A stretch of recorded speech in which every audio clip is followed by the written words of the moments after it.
St. Louis City health leaders say conversations with the states indicate St. Louis County could take control of the city's vaccination efforts.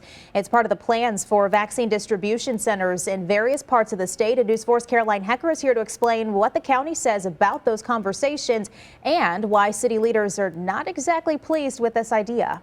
Well, right now, we know as recently as last week, conversations were being held at the state level about the potential for vaccine distribution centers in various parts of the state. A spokesperson for St. Louis County tells me the county was discussed as a potential distributor due to the size and resources of the health department. But those talks have stalled, and the county has not heard anything further following the state's announcement on Monday that more than 50% of Missouri's vaccine doses will now go to hospitals. But the possibility of the county taking control in some capacity over the city's vaccination efforts not sitting well with some city leaders. I mean, that is a really bad idea because for a host of different reasons, the county's going to have a challenge just managing the county's population.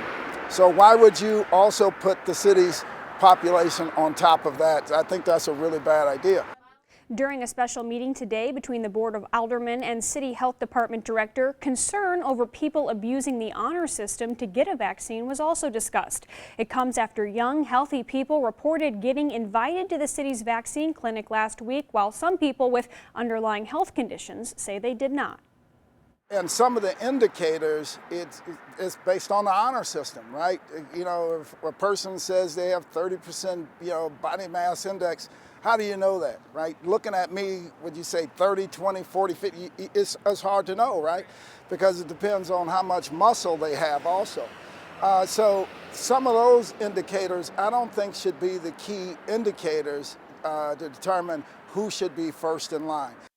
There are more than 5,000 people in the city of St. Louis right now who have received their vaccine, and the city says about 30,000 people have pre-registered online, and about 12,000 of those are over the age of 65, so there's still a long way to go. But in a city with more than 300,000 residents, Reed says a massive information campaign must take place, whether it be flyers going home in children's backpacks, billboards, whatever it takes, guys. And Caroline, did city leaders discuss any changes that they're willing to make to the process to make sure that people are being honest? Well, there is one immediate change that they are making coming out of last week's clinic, and that is a change to some of the questions on that pre-registration survey. So Dr. Nichols said today, within that list of health conditions you can check, BMI or body mass index has been changed to severe obesity, which is defined by the health department as anyone with a BMI over 40. But Reed says he's guessing for a lot of people, they don't know what their actual BMI may be.